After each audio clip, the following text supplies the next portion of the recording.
federal judge is temporarily blocking the Trump administration from laying off thousands of federal workers during the government shutdown, calling the move unlawful. Today's order stems from a lawsuit filed by labor unions, including the American Federation of Government Employees. This comes as the White House budget chief is warning layoffs will likely reach, quote, north of 10,000. That's permanent layoffs, not just furloughs. The president of this American Federation of Government Employees union, Everett Kelly, joins us now. Everett, what is your reaction to the temporary block from this judge, and do you think it will hold? Well, Jake, first of all, thank you for having me. And I am ecstatic. I think that the judge made the right call. The judge has declared that this is illegal, just as we have always said it was illegal, and we will continue to fight this if we have to. Do I think it will hold? I think that ultimately, in the end, right will prevail because we're on the side of right. I think that it will.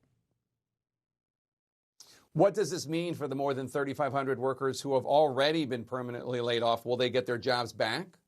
Well, I think that what has happened, there was a RIF notice sent out. The action hadn't been taken yet. So I'm uncertain at this moment as to whether they're going to try to go through with those actions or let those actions lay in limbo until there was a final decision made here. Earlier today, White House Budget Office head Russ Vought said layoffs are going to likely reach north of 10,000. That's permanent layoff he's talking about. What have you been hearing from federal workers who have already been impacted? Well, federal workers is very upset. They are frustrated. And they don't think that it should continue to be pawns in this game, and so they want to come to work. They want to do their job and provide the services to the American people. That's what they want. Yesterday, I spoke with Republican Senator Roger Marshall of Kansas about the permanent firings of government workers. Take a listen to what he said. I value these people. I value the jobs that they're doing. I want to help them find another job. There's 8 million open jobs across the country right now. But let's face it, the government has grown too big. He's saying the government's too big and these firings are necessary. What's your response? I think he needs to come back to the force, right? I think he's AWOL. I'm a soldier. And an AWOL person need to come back and get the job done.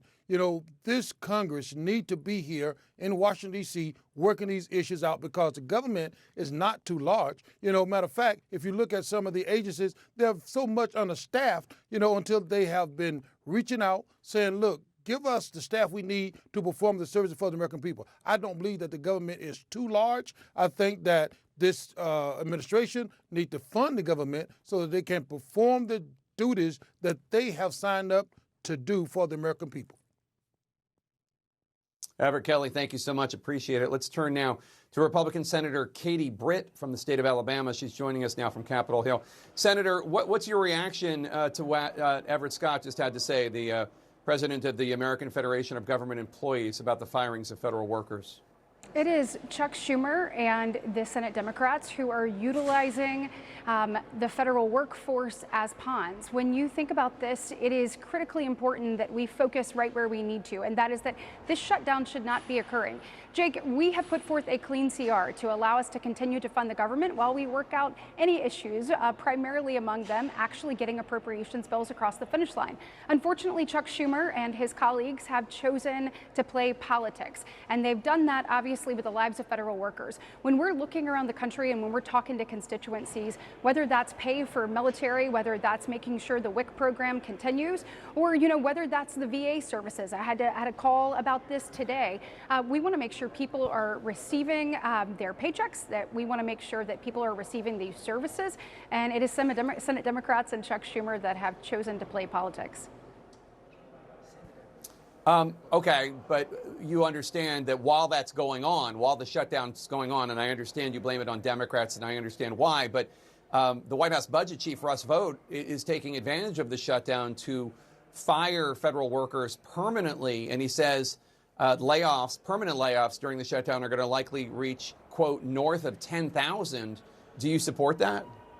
Look, Jake, what I support is opening back up the government. I mean, we can walk and chew gum at the same time. Senate Democrats have chosen that they were going to halt all government services because they wanted to hold us hostage for a $1.5 trillion deal, which was actually just for 4 weeks of funding. I think you look at this, you've got to take a step back, Jake.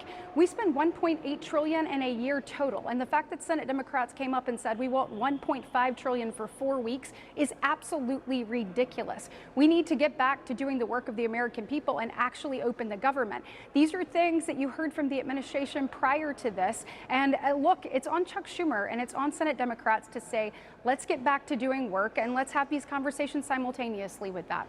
Are Democrats in the Senate still feeling strong about your strategy on the shutdown?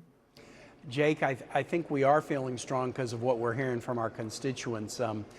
The Senate is in. We've never gone out. The House hadn't been here for weeks. But I do on weekends. I travel around Virginia. The last 3 weekends I've been in all parts of the state. And what I hear from people is they appreciate the position that we're taking, that we need to stop their health care premiums from dramatically spiking between now and the end of the year, which is a natural effect of the reconciliation bill that President Trump and Republicans passed over the summer. They want us to stop their health care costs from going up. They're seeing too much price inflation on food and building supplies and farmers having to pay more for fertilizer. They don't want to pay more for health insurance, and we're hearing that from constituents everywhere. And then there's the second issue that's really important in this is we have to get an agreement from the White House that a deal really is a deal, that they won't do a deal and then just fire more people next week or cancel more economic development projects hurting Virginia and other states, or taking back more public health money. So those are the two issues. Let's fix health care and let's assure that a deal is a deal. Have you and your Democratic colleagues lobbied Republican senators to support extending the Obamacare premiums, the Obamacare subsidies? Would there be more than 50 votes for that in the Senate? Yes, we believe there is. It's a little bit of a timing issue, but Jake, I know you follow this. Many Republicans, and not just a few, have said, you're right, we have to fix this premium issue so people's premiums don't spike. They get it. They say they know they need to fix it, and we're saying let's go ahead and fix it now. The one ingredient that is missing right now is a president who's engaged. The Democrats put an alternative on the table on the 18th of September.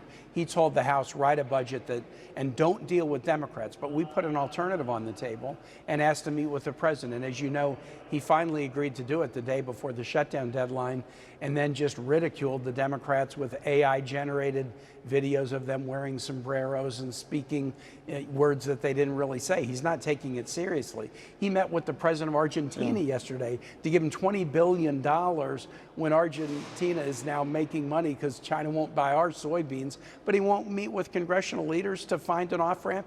Once he engages, this thing will get solved in 48 hours. Virginia, as I know you know better than I, Virginia is one of the states or commonwealths with the most federal workers in the country, nearly 150,000 in September of last year, according to the Office of Personnel Management, although that was before the DOGE cuts.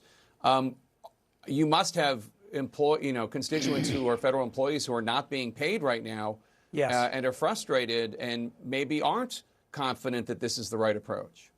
Well, I certainly, in the last 3 weekends when I was traveling around Virginia, I was everywhere and not just talking to Democrats, but the overwhelming message from Virginians is Donald Trump started to punish us the day he was inaugurated. And it's time to stand up and get the punishment to stop. I'm not hearing the message, you got to give in to the bully.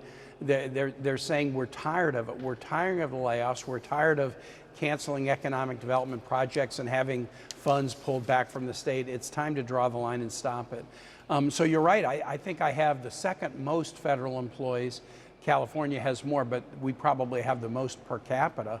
And it's painful, but I'm meeting people everywhere I go who have lost a job or their spouse might lose a job, but they are saying, stand up, show some backbone. The president can't say we're only going to do a budget and not deal with Democrats at all and expect Democrats to vote for it. Let's fix this health care problem, which affects Republican parts of my state, frankly, more than the blue zones of my state. Let's fix it together, and let's get a president who will just agree that if we make a deal, he'll honor the deal.